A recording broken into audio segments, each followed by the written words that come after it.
Okay, we have their paranormal activity folks, Katie and Mika. Come on.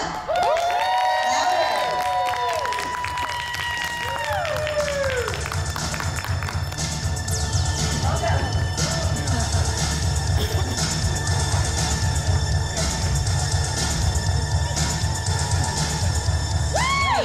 How you doing, guys? Welcome. Thanks for having us. Oh, thanks for coming out. I'm very excited because I haven't got to meet you guys ever. I've been doing this for a while, but I have never had the honor, so it's very exciting. It's exciting for us too. So I want to start this one off by talking about your acting journey. How did you get involved in your art? It's a great question. I'll give the Cliff Notes. I was in junior high, and I was very shy and introverted, and I took a drama class, and I fell in love with it because I did something and people laughed, and that was it. I was hooked. And I did it in high school, went to college for it, and then moved to Los Angeles. So it was many years of my childhood wanting to do this. And then the first year I was in Los Angeles, I'm waiting tables and doing the whole like actory thing. I auditioned for Paranormal Activity and met Mika, and here we are many years later, hanging out. Yeah.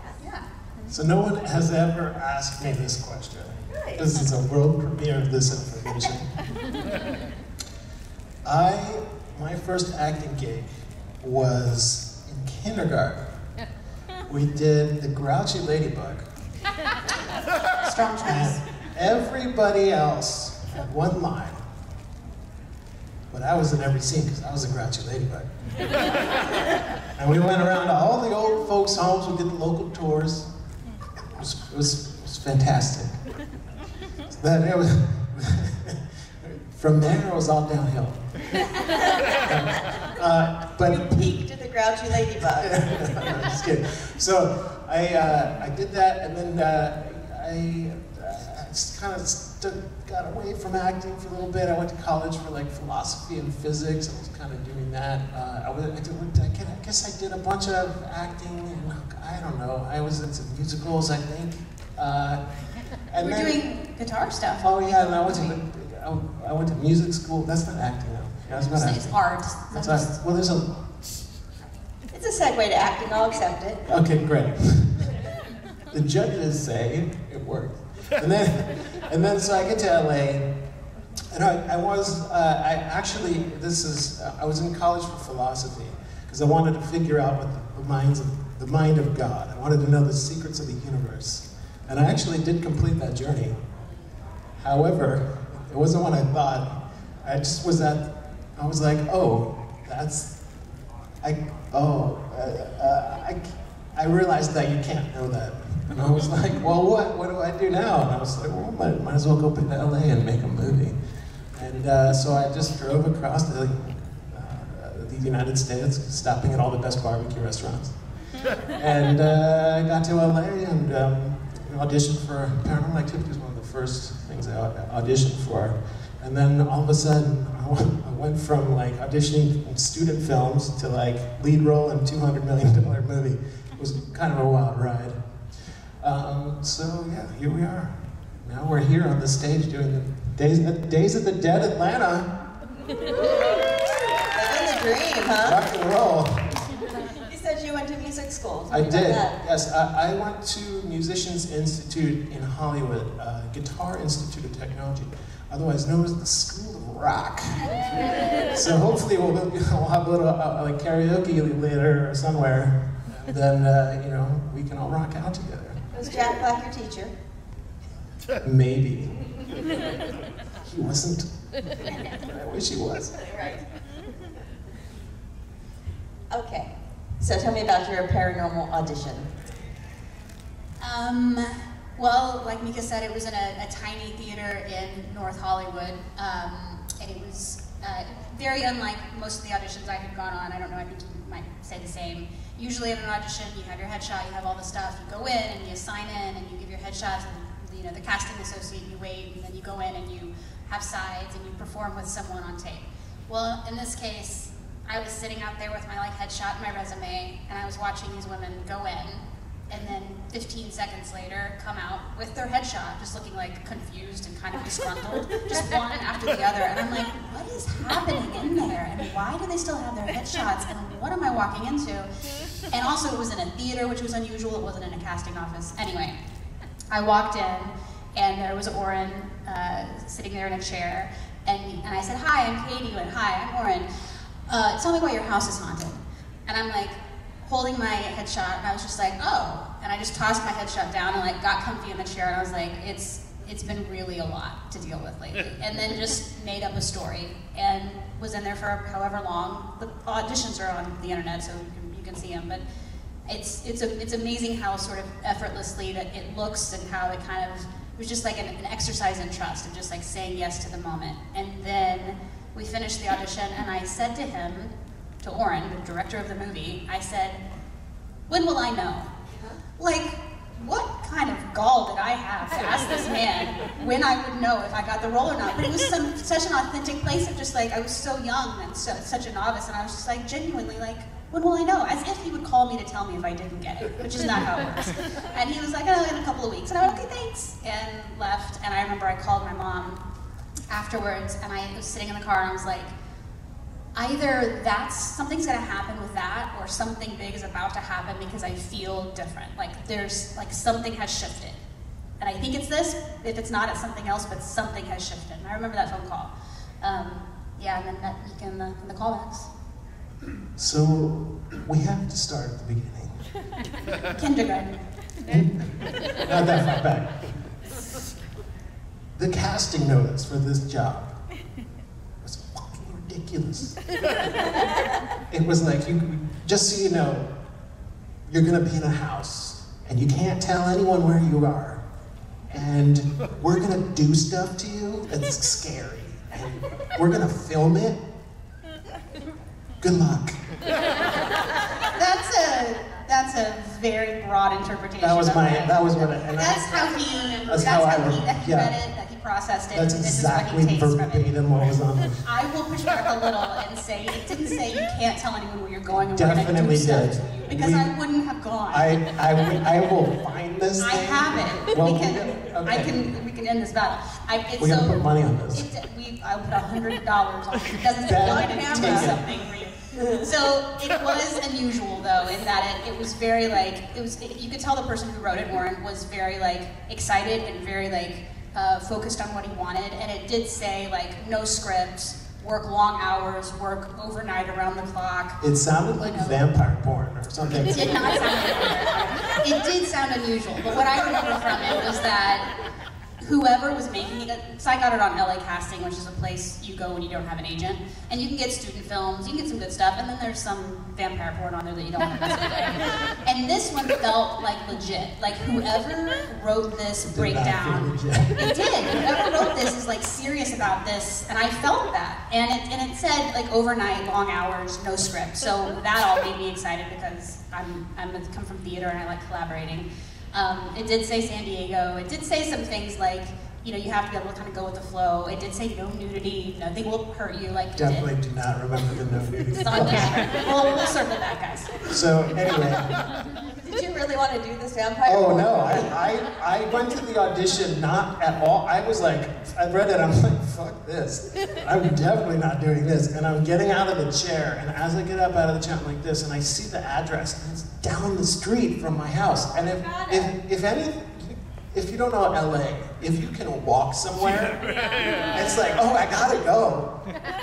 So I did not go to the audition to get the job. I went to the audition to just watch the vampire porn or whatever was going on, this crazy chaos. And I was like, who writes this? So I went in and I saw the conveyor belt of people, and like literally like 30 seconds or less, that next person would come out, and they would go in being like this, and then come out like, oh my gosh. Like deeply offended. Like those two, like what just happened to me? Was I violated in there? And I went in. I don't even think he asked me my name. I don't know how he knew who I was. I sit in the chair. He's like, hey, so why is your house haunted? I'm like, dude, my girlfriend is fucking crazy.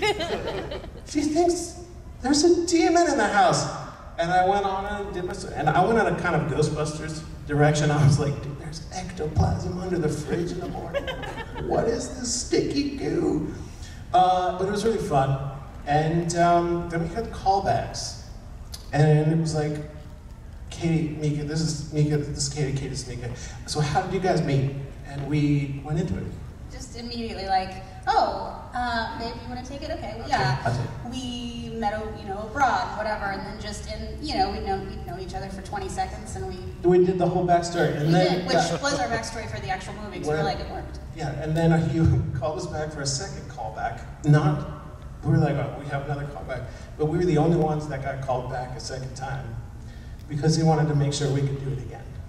He had never worked with actors before, so there was a little bit of a learning curve of realizing that you can do, as actors, we can do the same thing more than once and make it legit and believable and real for us.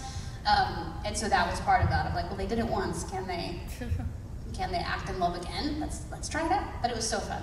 It was really fun. And then history took the rest. It was also probably testing your improv skills as well, because, I mean, yeah, maybe you can do it once, but can you jump back into that character? Are you asking us to do it right now? Again. Yes. How much of the movie was improv? Was it all improv? Did you have guidelines? Did you have an outline?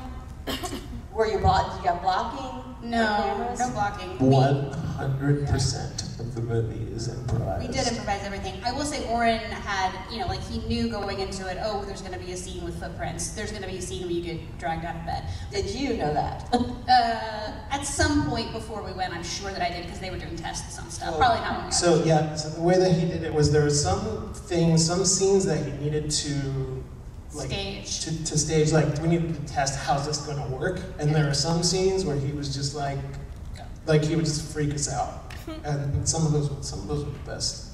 Like there was one take in the movie, I forget which, in the beginning. So it's just one long take, and it's all one take, and we had no idea. He just hit the ceiling like really hard. He punched the ceiling, and it was loud, and it was scary, and it was like I was like, this house is actually haunted. There was definitely those kinds of things where he would tell us to have a normal evening and then throw stuff in and have us work it in.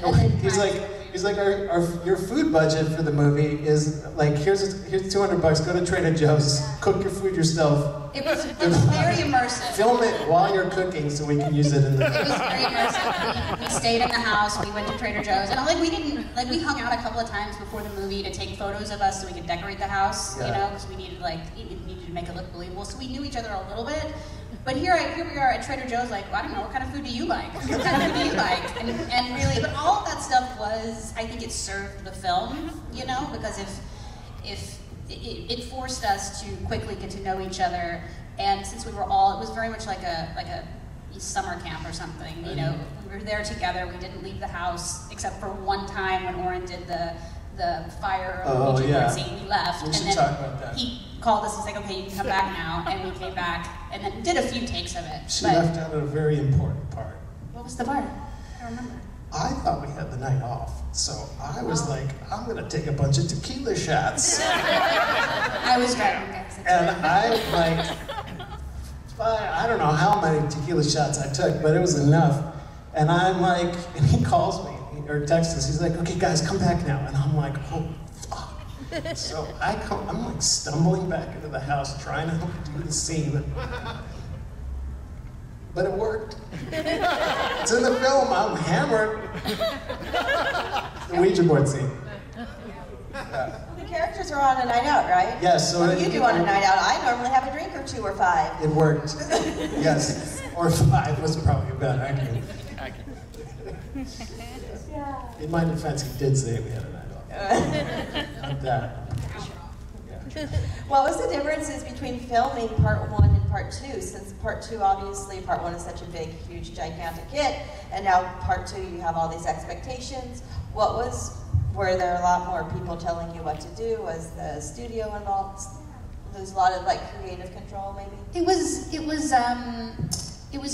were more cooks in the kitchen. The family got bigger, so we realized quickly there's no way that number 2 can be the same experience as Paranormal Activity 1 because there's not just the 3 of us or the 4 of us in the room.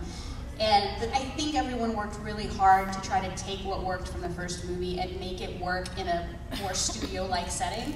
Even for a studio film, it was as the barest bones that you could get because they wanted to hold on to that energy of the first film. You always like to tell the lunch story, the break story. Yeah, well, now Sorry, I ruined the punchline. Well, you can still do it. All right, it's not going to be...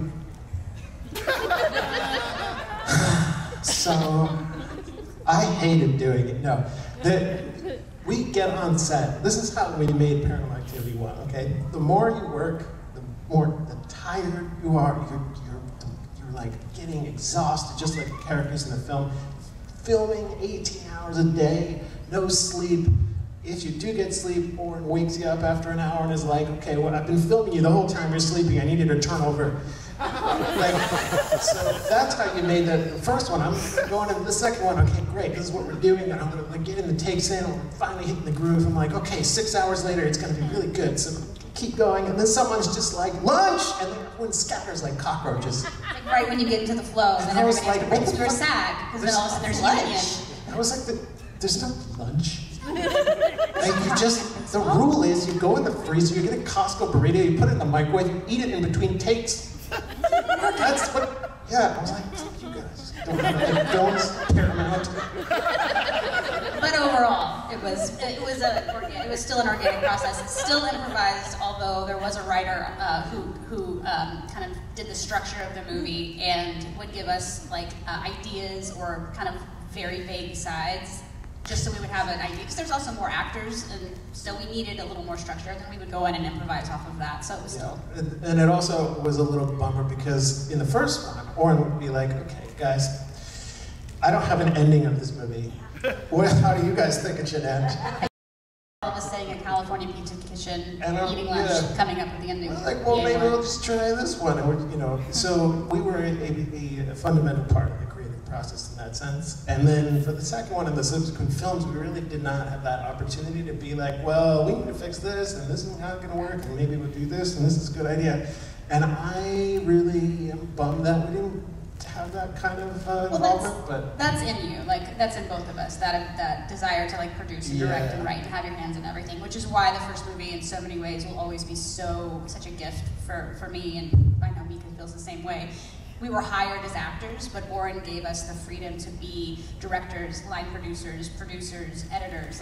He involved us in every aspect of it in a way that $500. All in a way that doesn't normally get to happen for an actor, especially so young. And so that will always be something I'm just so deeply grateful for. Oren's the best, y'all. He's great.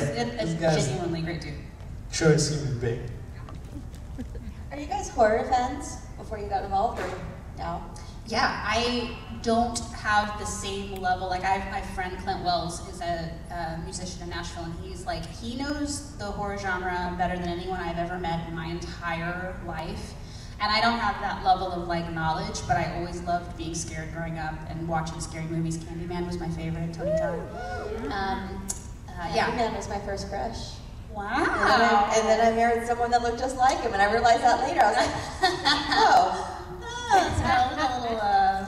There's some Freudian things going on here. This is psychodynamic. Look at this. It didn't work out though, but that was a very weird realization where I was like, I was 10 when Candyman came out, and I was like, I thought he was so cute and adorable and charming and beautiful, and then I looked up at Henry and I'm like, oh. As a psychologist, my wheels are turning. I'm in school right now to be a clinical psychologist, and I'm like, let's talk about that. Yeah, it was a very strange moment 2 years into the marriage. I was like, yeah, we dated for 5.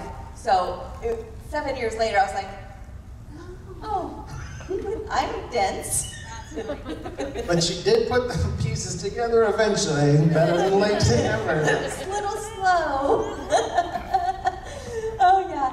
Okay. So, horror fan? So my appreciation for the horror genre got a little dent in it when I was a teenager in early teens, or maybe I was 12. I don't remember. And I saw The Exorcist. That very common reaction to that, though. Yeah, that was a traumatic event. I don't think I slept for 2 weeks, and it gave me this appreciation for the shadow, which is very interesting. actually, now that because Katie and I are actually doing a brand new project.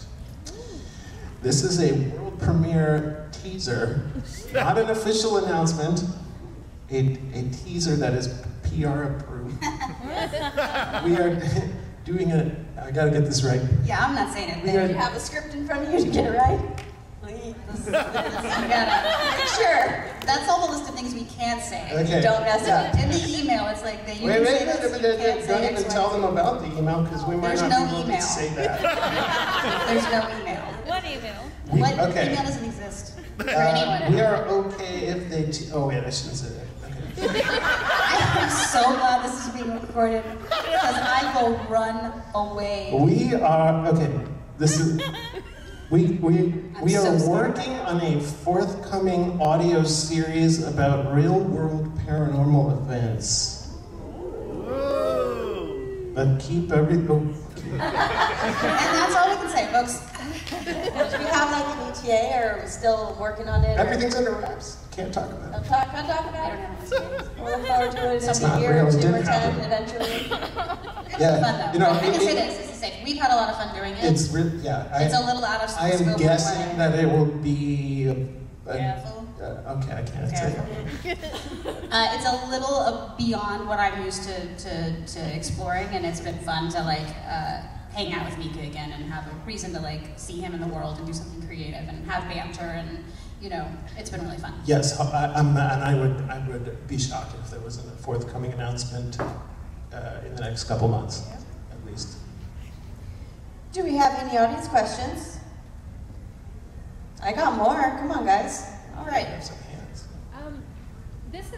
This is kind of more of a comment, but talking about how y'all met, and I never would have known. I thought y'all were a real life couple that decided to make a movie together. So kudos to you for fooling me.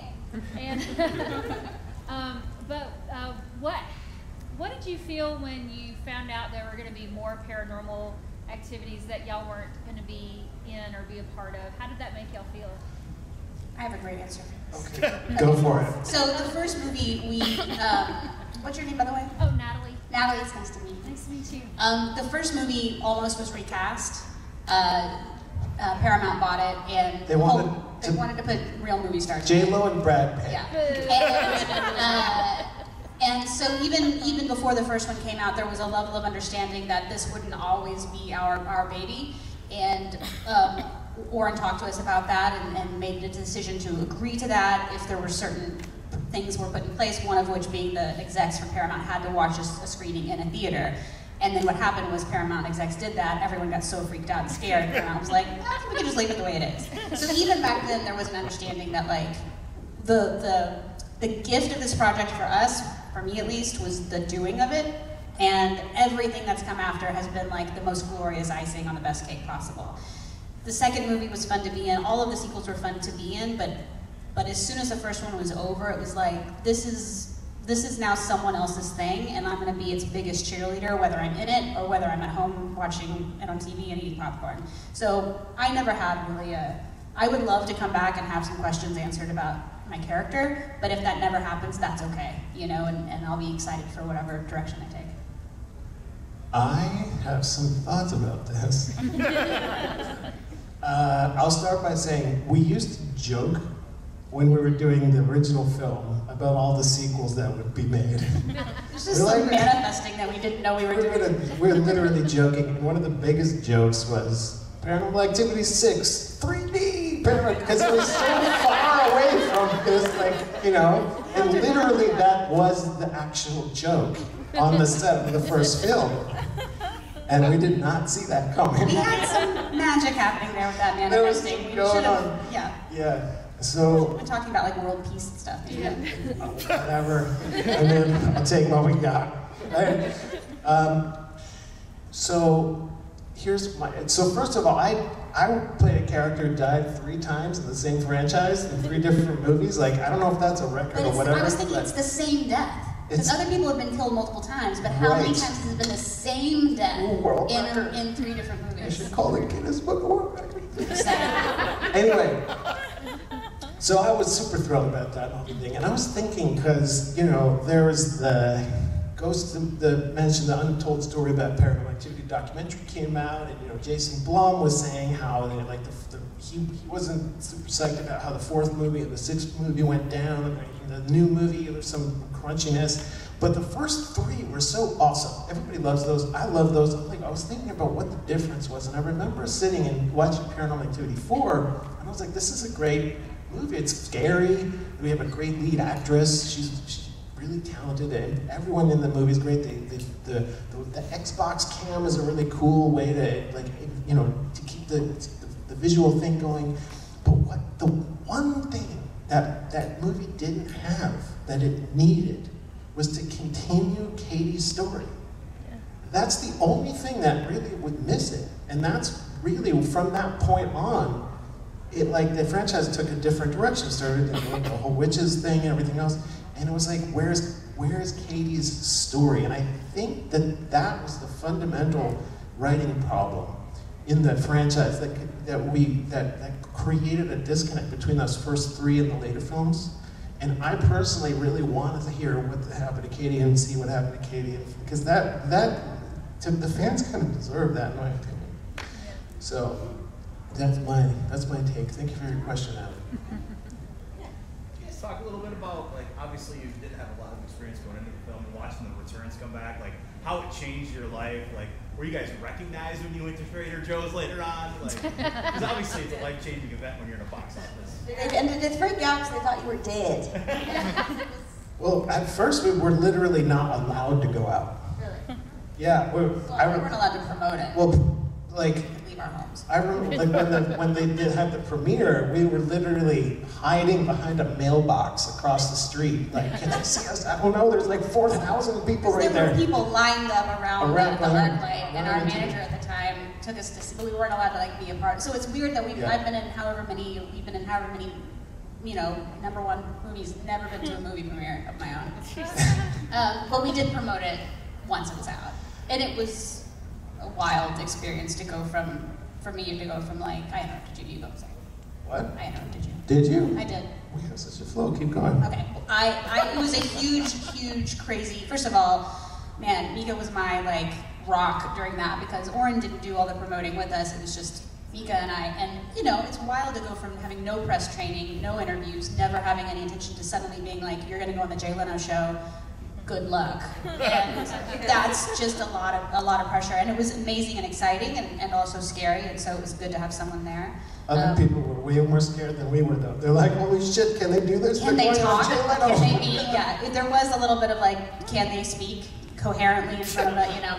So we made it through, but it was definitely life-changing. I had a Starbucks around the corner from my house, and, you know, I went in there many days and nothing, and then one day I went in and it was like, you know, everybody looked. This is a story that is kind of along those lines. I was waiting tables, as many actresses do in their early days, and we never really knew what was going to happen with Paranormal until it happened, and so when we got the call that they said they were going to put Paranormal Activity in all the theaters, right? That's when I felt safe enough to put in my 2 weeks. And I didn't just quit, which is maybe now what I would do. I'd just be like, you guys will be fine. I'll give you like 3 days and I'm out. But I put in my 2 weeks. So the movie came out, and I was working on City Walk. And there's a movie theater and my restaurant and a bunch of other stuff. And people would leave our movie, walk across, and then be sat at my table at Buca de Beppo. And I'd be like, hi guys, welcome to Buca de Beppo. My name's Katie. And they'd be like, what? You look a lot like the girl. And I'm like, I know. I have 7 days left. Would you like some Chianti with your pasta? So that was a wild, like 2 worlds like colliding kind of time. It was wild. I'm surprised they kept putting you on the schedule, because in the restaurant I work at now and the one I used to work at, you put in your 2 weeks and they give you like 3 days and you're like, we're good. And they just take you off the schedule. That might have been a blessing in disguise if that had happened, but if no. you were in a #1 movie in America, they would keep you on the schedule. Exactly. They're like, no, we're keeping her, we're milking her for all it's worth. I'll say for me, the first time I was recognized, I remember this. I was going to the mall to, like, just, I don't know, get something, and some guy sees me and he's like, you look a lot like Mika from Paranormal Activity. and I didn't know what to do. So I just pretended to be a tourist from Liverpool. And I was like, yeah, well, you know, sometimes people think that, but I gotta go, so... Very, very convincing. I did not buy it. It was not convincing. I think I just left. I don't even think I got what I was trying to Just buy. like, get me out of this mall, what's happening? I had some others, I know I did. Right there. So there are cross-genre, a lot of different types of improvised films, Blair Witch Project, all the way to like Waiting for Guffman, Best in Show. What is your perspective on watching those types of films now? I love the Waiting for Guffman movies. If I in fact worked on writing one that's in that vein with a friend of mine, and if we were able to make that movie, it would be my greatest dream. I think they're so, especially the comedic ones, are so fun, because that sort of like grounded, realistic, sort of just awkward humor is my absolute favorite. And I think with the scary movies, I mean, I think the question is always like, why is the camera on? And if you can answer why the camera's on, and you can have really grounded characters that you care about, you're good to go. So my take as an actor is that improvised stuff in general is just way more fun and way just better to do from an acting standpoint, because you're just free to do whatever the character feels like doing, you know. And if you're on the set and your character impulses are like different from the blocking or the lines, you know, you might feel a little bit. You have to figure out how to align your impulses with what is on the page. And I think that so it doesn't, regardless of how you do it, whether it's scripted or improvised, at the end of the day, is it fun to watch? That's the test. You know, however you go about, whatever your artistic process is to get to the end product, is the end product something that is worth watching? If the answer is yes, then, you know, however you got there is great. I will say that from an acting standpoint, one of the ways to make scripted stuff to work like that is to actually take an improvisational approach to the scripted material. A lot of actors like Robert Downey Jr. Or like Johnny Depp will like talk about that a lot of times they like throw away the script and like just make up stuff, or they go off script. Or if you see comedies, a lot of times like Judd Apatow's stuff, like, you know, some of the best jokes are just, you know, they just kept the camera rolling and they were just improvising, you know. So I think whether or not it's scripted or improvised, there needs to be life happening, and it needs to be like whatever, when the camera's rolling, whatever you're watching needs to feel, because it is this for the actor. It needs to be, this is the first time that's ever happened before. And if there's scripting involved, then what the actor's job is to find something that's in that particular take that has never happened before, and use that to breathe life into the line, so that every time you're saying that line, it's new. It's the one and only time that line has ever been spoken and ever will be spoken that way. And as a result, that's how every good actor makes a scene come alive. So, like, whether or not scripted or improvised, it needs to have that kind of life force. I hope that answers the question. Yeah, great.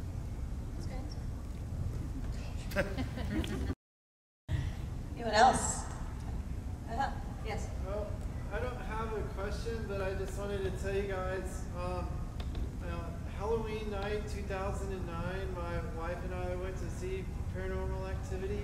It was our first Halloween together, and so like I was squeezing her hand so hard, she was like, "You're hurting me." And like I had like I was like this, and tears were coming out of my eyes. I didn't know what was happening to me.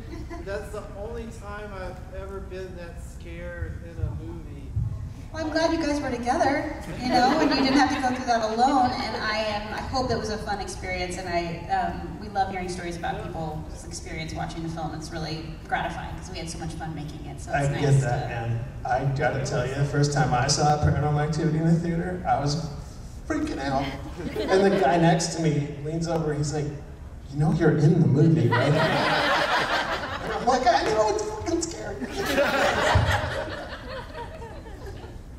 And after seeing it, like however many number of times, it still freaks me out. And that's how I know it works. Is like no matter how many times you see it, it scares, it's still pacing everything. You know? Yes.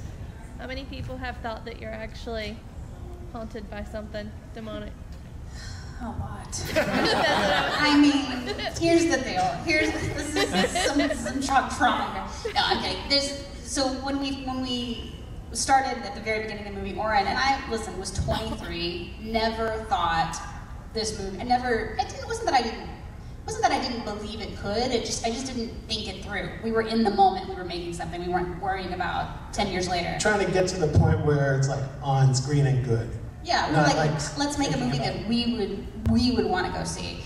And so Oren, I'll never forget it, offhandedly was like, do you want to just like use your real name so you don't ruin a take by, you know? And I was like, yeah, okay. I mean, it would have been the same movie if I'd been called Michelle or Tabitha or whatever, right? Yes, but it would have been different if it was like Tabitha, played by Katie Featherston. Yes, then people wouldn't have been confused about whether we were acting. Well, then your stage name, you would have to legally change your name to Tabitha. I would definitely have not done that.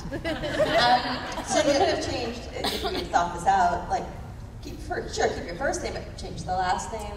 Yeah, it's been an interesting. It was the only way. I made like a Funny or Die video a lot of years ago now, about me, Katie, going into an audition and the casting director being like, what an amazing documentary. Like, what a great job that you've done. Like exercising the demon out of you. I'm so sorry your boyfriend's dead. And then I'm like, he lives down the street. He's like, it wasn't a documentary. Anyway, so it's amazing how many people, both in the world and also in Where can you the see industry. that? I've looked for it. It's not on Funny or Die anymore. It's probably on a hard drive somewhere. It was fun. He at the end he goes in. I have a cameo. Yeah, you have a cameo at the end. That needs to come back. Yeah, I'll try to find it somewhere. It's somewhere. Tell more. You. First, I want to say my oldest son is almost 21, and seeing Paranormal Activity freaked him out. Like, I may have scarred him, but he's texting me right now. He's so afraid of me being in the room with you guys. I said, Katie is wearing a heart sweater. It's going to be okay. Like, you know, I'm going to be fine.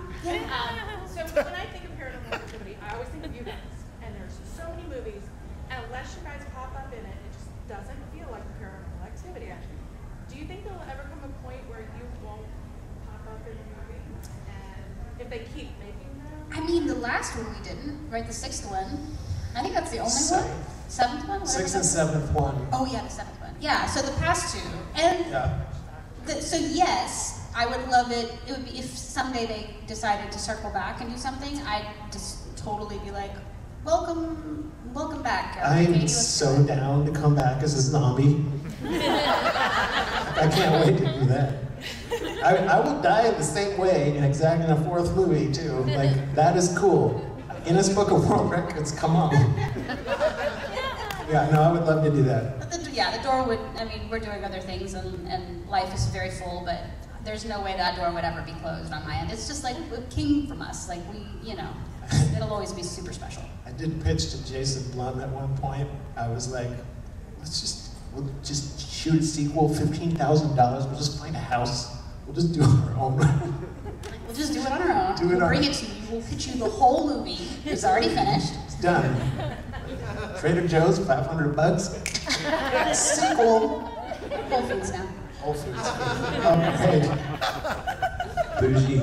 Everyone is sharing their stories about how they experience paranormal activity. I want to share mine if I could, because you're going to laugh. It's so dumb. I'm pretty jaded, so it didn't scare me, and really not much does. A really good gore effect maybe might scare me, but it's only happened 3 times, ever. That's what happens when you start at 8 years old, and you're like, yeah, guts! Anyway, I'm watching it with my ex-husband, and he's watching the scene. It's been a long time of you guys in the bathroom, like getting ready for bed, and he turns to me and says, "Why do you do that?" what are you talking about? Shower, brush my teeth, and he goes, put deodorant on before you go to bed. Oh. And so the first thing I think of when I think Paranormal Activity is you getting ready for bed, putting deodorant on. Because he was like apparently traumatized, and I do that too. I do that in real life. Yeah, I figured because you was improv, and I'm like, was this an acting choice? I don't think so, because I didn't think through my character's deodorant choices. I just went with it. well, that was the character, right? And so that was his contribution to this. He's like, why do you do that? And I'm like, what? I've never thought about doing that before. It sounds like a great idea. I hope that at least he was deeply scared by it, that somehow it was still a scary moment for him. But, He was disturbed that you were doing it and I was doing it. Maybe he was afraid I was going to be possessed. Well, maybe he was. That's the first sign. Is this a possessed woman trait that would Maybe he was unconsciously like, is she gonna start asking me to do that? Why not? Let's all get really just ready for bed in the most glorious way possible. Yeah, and so that is the first thing I think of when I think of this movie is watching it for the first time on video and having that happen. That is a first. This is a first. I have not ever heard that as the defining A lot of firsts tonight. Well, clearly it traumatized me and made me very self-conscious. It's like, what? I will say though, thinking about, back to your statement, but the people who are freaked out. Because some people are like, you guys might have opened like a portal and maybe there's a thing coming through and maybe it's going to attack me now. And that was actually my idea for the sequel. They didn't pick it up, but I pitched it. Anyway, here's my quick pitch. Sequel, anyone who has seen the first movie is now a potential victim, and then we have, anyway, I thought it was a good idea. But There was more to it. But. it was more, okay. We didn't open a portal.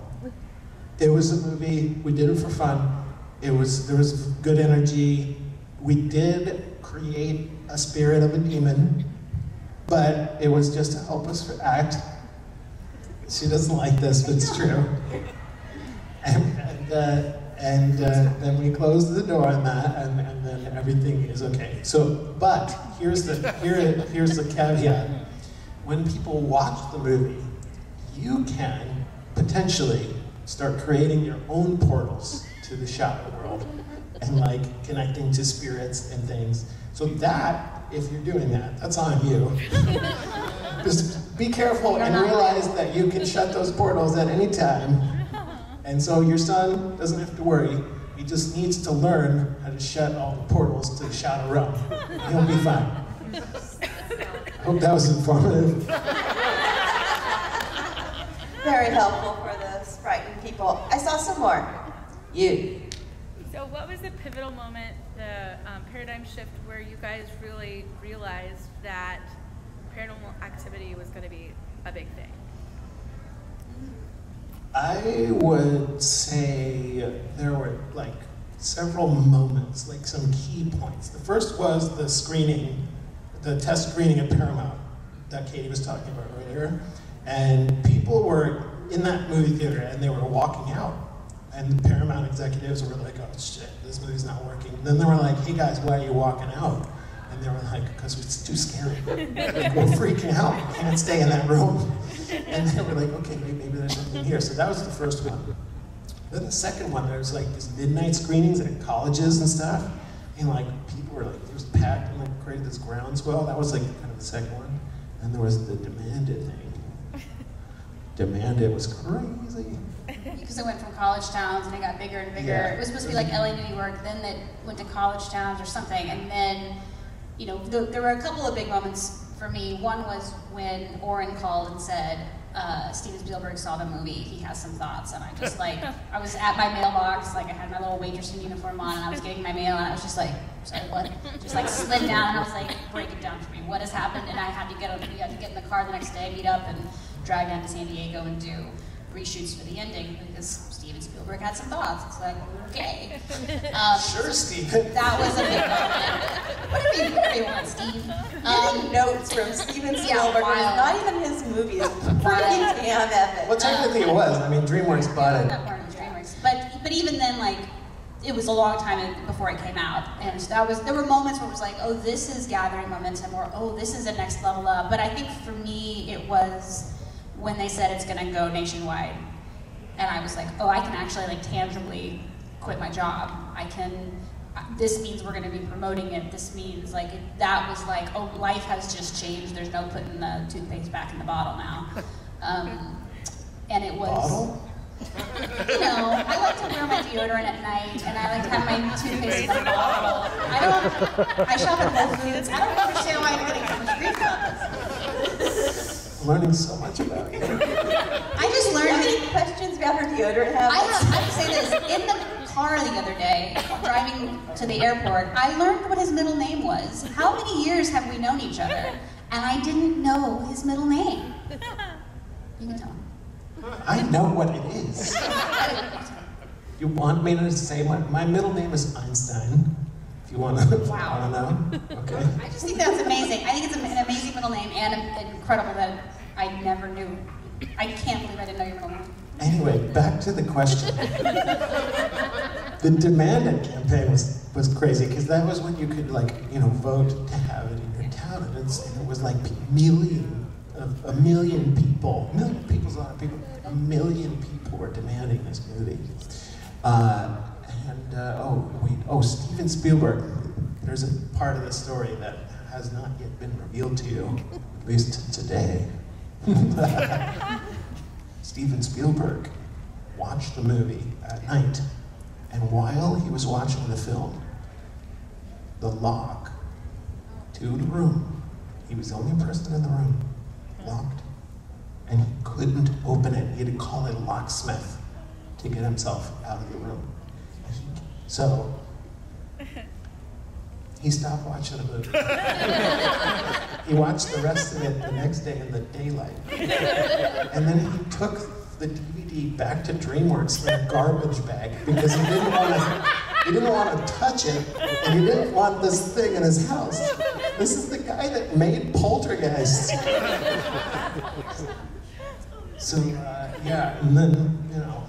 and then the opening, and it opened small, and then all of a sudden it became like #1 in the country, and that never ceases to amaze me. Cool. That's grace right there. All right. One more rapid question, and I'll let you go. Well, you have a podcast, correct? I do. Tell us about that. It's This is called more of a statement. A to Z with Clint and Katie, and Clint's the Nashville musician I mentioned. And basically we're pals, and we have no excuse to hang out with each other because we live in different cities. So we're like, hey, let's hang out on this podcast. It's never been done before. No two friends have ever started a podcast just so they can hang out with each other. But basically we go through the alphabet and we take things that we either care about or want to learn more about, and one of us leads it, and we kind of teach the other. Occasionally we have guests. It's really fun. You can, check us out on Patreon. Follow us at Katie and Clint on Instagram. I'm an actress. He's a musician. We're pals. We're both cool. Where can you listen? Is it like on Apple, Spotify? It's on all of the podcast places. Yeah. Great. Yeah. Do you guys have anything else coming up besides what you mentioned earlier that you want to share? Well, the Other secret passion projects or podcasts or. For me, I am in grad school, so that is taking up my life and planning a wedding, so it's been a fun year. So a lot of school for me, which is less exciting for y'all, I know, but I'm excited about it. I am also, so for a number of years, I have been, I've had sort of an invite-only spiritual consulting practice, you might say, helping people with their own relationship to the spirit world, whatever that means. Sometimes dealing with trauma, sometimes dealing, whatever it is. And it's been an invite-only kind of deal, word of mouth, and I'm going to be opening it up to the public at some point when the secret project comes out. So, 2 secret projects.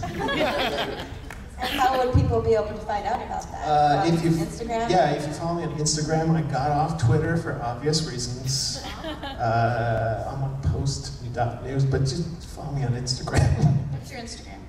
At Mika Slogan. My Instagram is at real Katie Featherston. Because the fake Katie Featherston. No, because I had my name and then I got off Instagram and then they wouldn't let me get it back and then there were fakes, so I had to put the real. It's a long story. Follow us on the gram, guys. We'll chat with you. Awesome. Yeah. And you know, if you see us, if you have any photos with us, post it on the gram because we want to connect with you guys too. And I had to say one thing before we wrap up is we were talking about the Demanded campaign, and one thing I think we always love to make sure people hear over and over again is how much the fans of these movies mean to us, because very literally the movie would not have gone nationwide. It wouldn't have been the #1 movie. It wouldn't have spawned sequels. It wouldn't have changed our life if all of those people hadn't taken the time to actually demand it.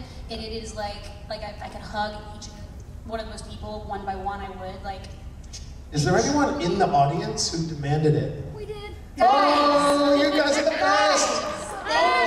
Like truly, I can't tell you. You guys made the movies with us.